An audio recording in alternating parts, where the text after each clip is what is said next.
In this video, I am going to show you what to do with your 35mm film after you have shot it. So we need to develop it so that then we actually have negatives that we can make prints from, or we can scan into the computer and be able to do digital manipulation with them. So after you've shot a roll of 35mm film, here is what you're going to do. There are some stores that still develop 35mm film. A couple local shops we have here in the Salt Lake area are Nichols and what's the other one? I just blanked on it.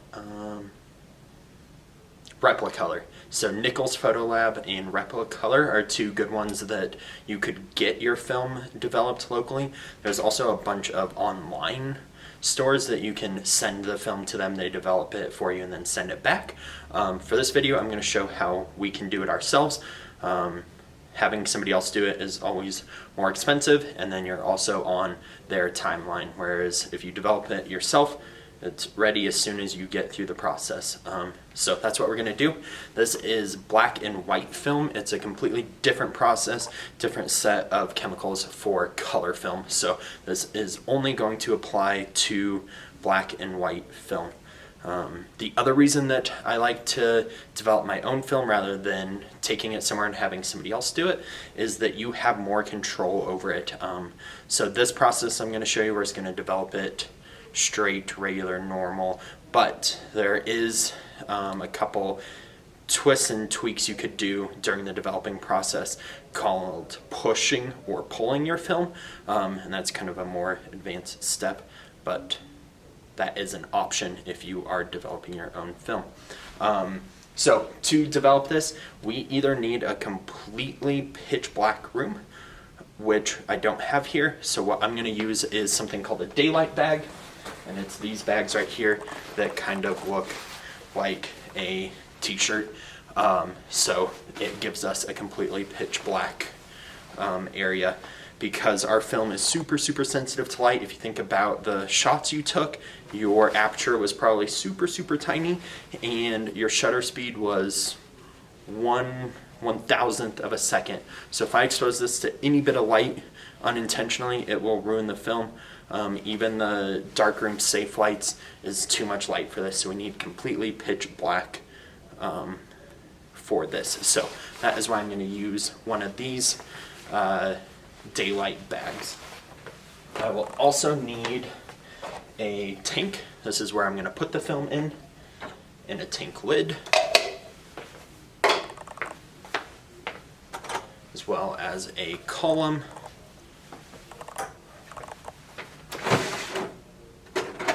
Film reel. This is what we're going to load the film on, and I need two sides of this reel to go together. So if you notice in the center, that centerpiece, how this one is smooth on the outside, and then this one has all those like grooves and channels in it. So we need those two opposite ends because they click together like so, and then these tabs line up, and I just twist those together. You can potentially lock it together where the tabs don't line up, and that will not work. So you have to make sure to get it where those tabs are lining up. We also want to make sure that there are these little ball bearings in there. There's one on each side, and we want to make sure that those are actually in there and they haven't fallen out, because if they have, your film won't load and you'll be super frustrated when you're trying to load it. So need a reel, and then I need a pair of scissors, a can opener, and my roll of film. So now that I have all of those objects, I'm going to put them all into my safe light bag. Again, if you had a completely pitch black room that had zero light in it whatsoever, you could use that instead of this bag. So I'll throw it all in there. You'll notice there's this interior zipper, and then I can seal that up. Then what I'm going to do is put my arms in here to be able to do everything. If you have something like an Apple Watch on, take it off, because if it kicks on with the light, then that will ruin your film as well. So then these next steps from here on out will be done in this bag. I'm gonna pull everything back out of the bag right now to show that process, because me just sticking my hands in this bag won't be very helpful for you.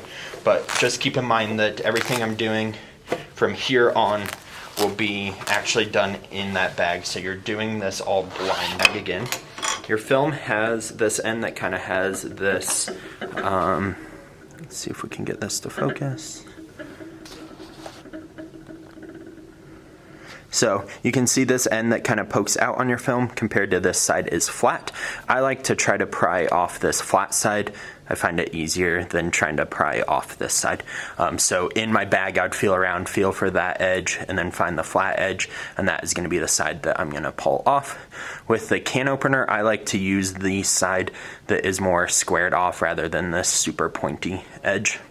But what I need to do is pull this cap off. So there's just this tiny little metal ledge that I'm trying to catch to be able to pull off, which it is kind of a pain to get, so you might have to mess with this for a while and use some elbow grease until you start getting it off, and then you can just pull the whole thing off. Now I'm going to push that tab in, and there is my roll of film. So I have that L edge, and then it is on a spool. So to be able to load it into this reel, I need to cut off this L edge. So again, I'm going to be doing this in complete darkness, so I kind of have to just feel around, be careful, don't chop your fingers off. And I want to try to cut that edge as straight as possible, so that now I don't have that L anymore. I just have a nice straight edge.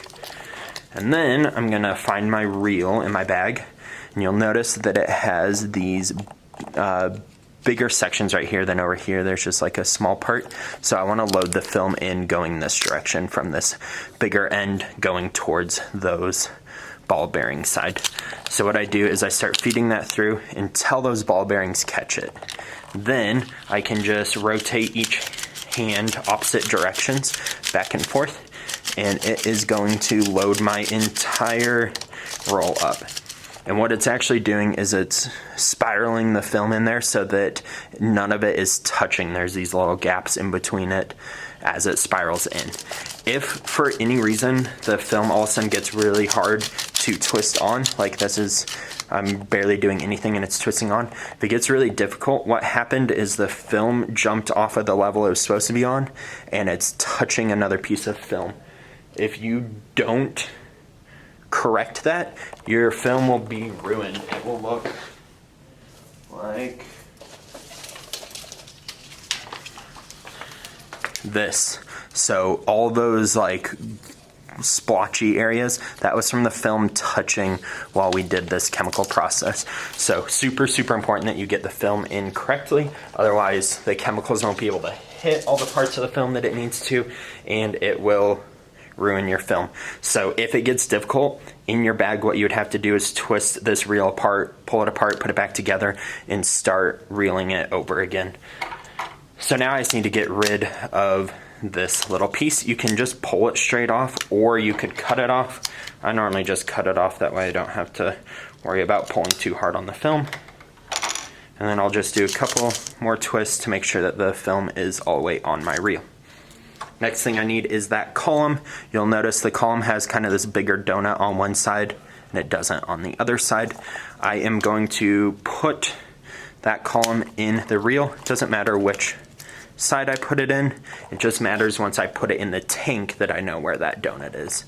So I want that bigger donut going down in the tank, like so.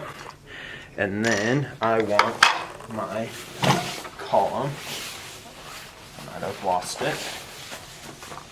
Go grab it. Oh, just kidding, I just put it in there. What am I thinking? Take the lid, put the lid on, make sure it's nice and tight. And because I have that column in there, have the lid on, this canister is now light tight. So at this point, I would go ahead and pull it out of my bag, and this can be out in the light now. and it could be ready to go. So now I am going to do the chemical process of how to develop it. That's what this canister is for. This tank is to be able to put the chemicals in it. So